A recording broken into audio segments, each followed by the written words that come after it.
So the blessed month is here again. We never know when our last will be. In fact, for many of us, this will be our very last. So it makes sense to cherish it and really make it worthwhile. Yet, to my great sadness over the years, I've seen many people, and I include myself in this, squander this month, fail to reap its benefits, and even create new and needless problems for themselves and others. So in this video, I'm going to be giving you 6 ways on a practical level not to mess up Ramadan. Number 1. Please do not neglect your neighbours or colleagues. One of the saddest things I see is just how badly we often fail our neighbours. Many people living in Britain and probably elsewhere just see their Muslim neighbours as selfish narcissists who block their drive every Friday when they go to the mosque, too lazy and self-centred just to walk a little further. How disgusting is that? How tragic. And they aren't wrong. You know, we complain about Western media a lot. It's negative or patronising portrayal of Muslims, it's double standards, and it's true, but the fact that they've succeeded is quite largely our fault. If every Muslim were the perfect neighbour, as we should be, the Daily Express couldn't touch us. If we were all kind, welcoming, forgiving, took in our neighbours' bins, looked after their parcels, made a little extra for them when we cook something nice, and let's be honest, desi food is often quite a bit more flavoursome. Do you think the average Westerner would give any credence to the Islamophobia propagated by the media establishment?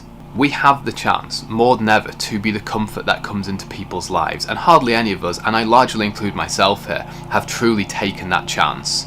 We live in a society where most people can fulfill their physical needs and they're well fed, with some exceptions of course, but a society also full of loneliness, technology addiction, anxiety and doubt, with nothing, not even God for most people, to seek solace from.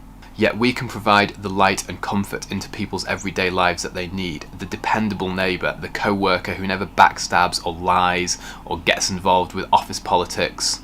But let's ask ourselves, how many people say to themselves, I don't know if I believe in God or not, but I thank him anyway for giving me a Muslim neighbour or a Muslim manager at work. Anyone? So this Ramadan, do something for your neighbours.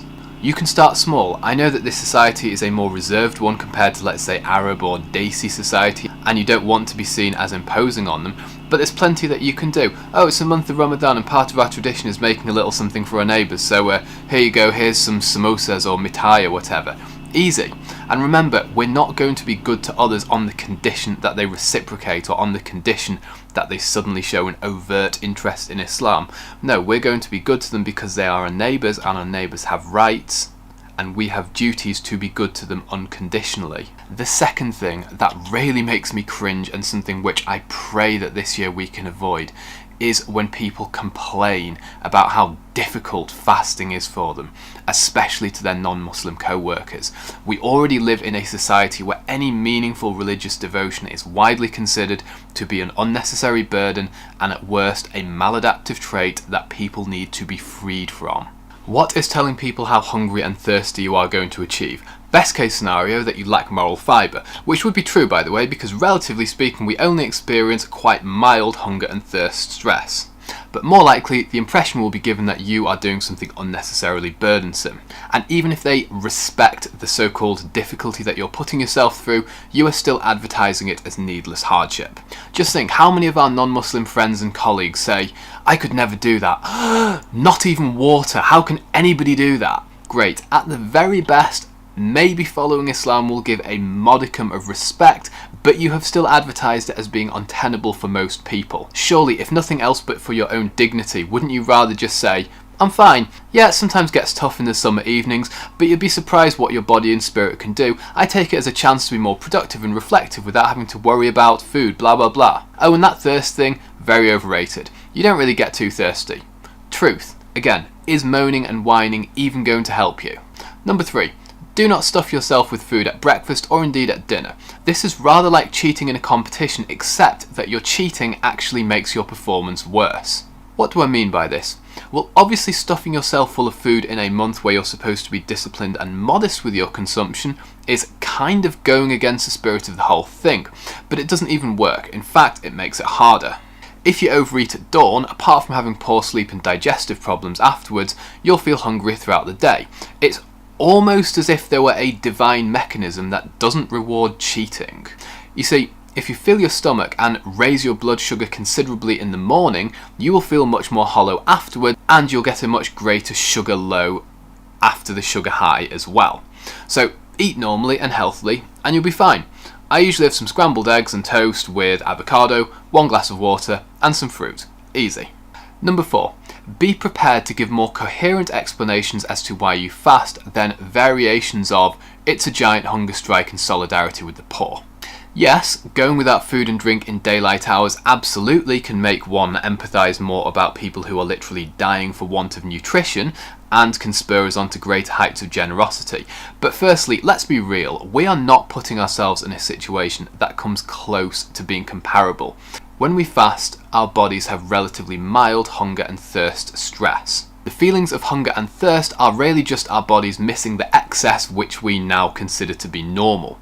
Real poverty isn't just being hungry, it's not knowing where your next meal will be. Not to mention, as I have mentioned before, some Muslims very sadly make a mockery of the whole thing by literally having a banquet every night. But that aside, is the primary reason for fasting empathising with the poor? The Quran seems to indicate that the primary reason is to learn taqwa, which I guess could translate into something like God consciousness and self-restraint. Now I know that this is a little bit harder and a little bit more awkward to explain to many of our friends and colleagues if they ask, as some will, but this is how I see it.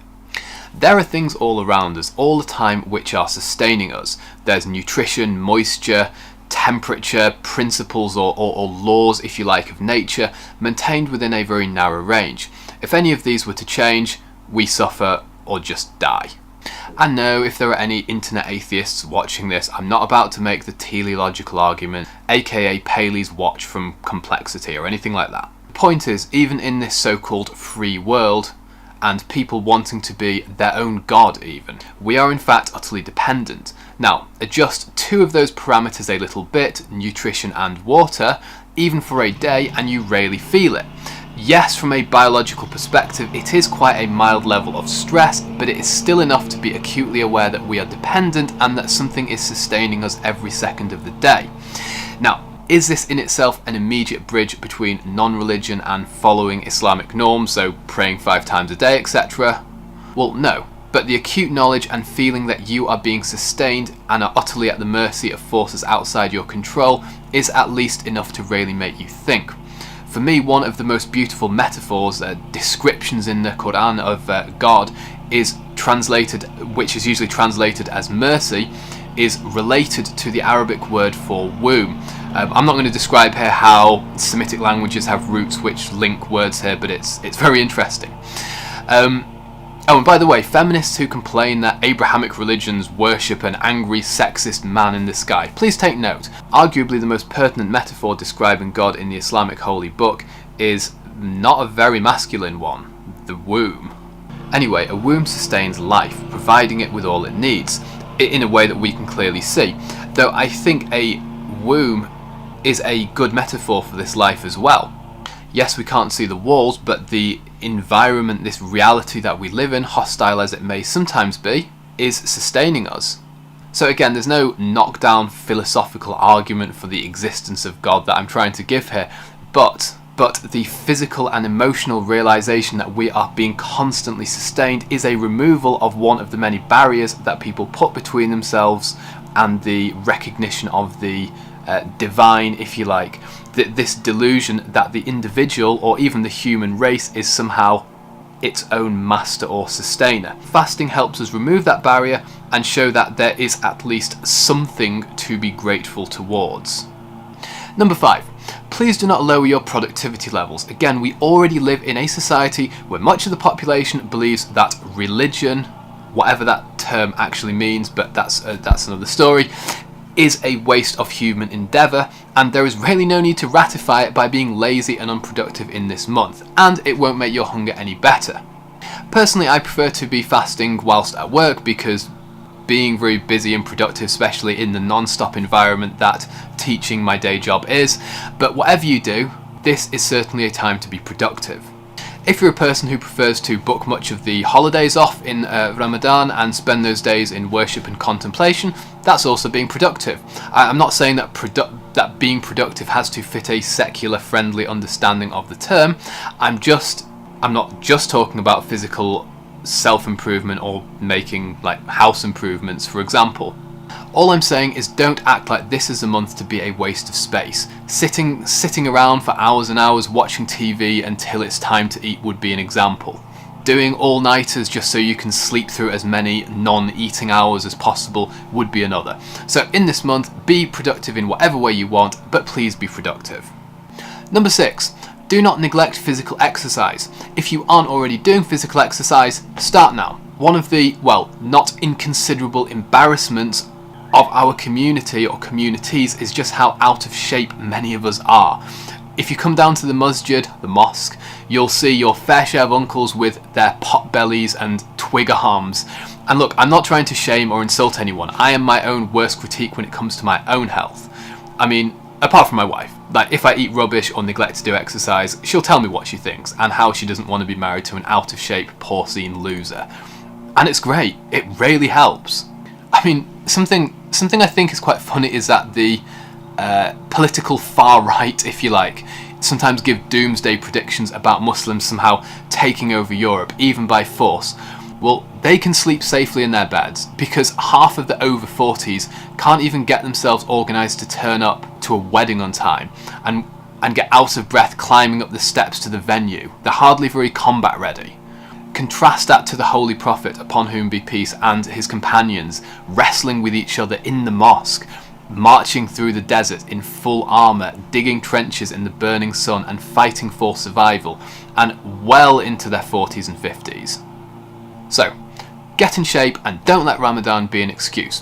When I was doing boxing at a pretty decent amateur level, I train in Ramadan, even though it was the middle of the summer with the longest days. Not always at the highest level of intensity, but still training for real. So, if at the moment you do no exercise at all, even regular fast-paced walks will really make a difference. Whatever your current level of activity is, chances are it needs to increase. We have been entrusted to look after our bodies and use them to look after others. Being in shape shouldn't be reserved for people who just want to compete in a sport or show off their physique. It is something for all of us, so do not use this month as an excuse. It really does sadden me to hear excuses from friends and family. Oh, I'm not going to go to the gym today. The gym's intimidating. 11 months of the year they'll be like, I'll do it soon, I'll do it soon, I'll do it soon. Ah, it's Ramadan, obviously I'm not going to train this month. Obviously? Why is it obvious? What will happen if you actually train in Ramadan? You'll faint or die of thirst? No, you'll actually get in shape. Try it, it feels pretty good, you know. So, none of this is an exhaustive list. Of course, for real guidance about Islamic learning and spiritual benefits that can be reaped this month, there are of course many people orders of magnitude wiser than I will ever be to help in your search for that, but even a layman like me can see that there are many things that many of us do or don't do which hold us back. So this video is a reminder to myself as much as anybody else, but if even one person benefits from this, I will have spent my time well. Assalamu alaikum to anybody watching this video, and I pray that you have a blessed and productive Ramadan.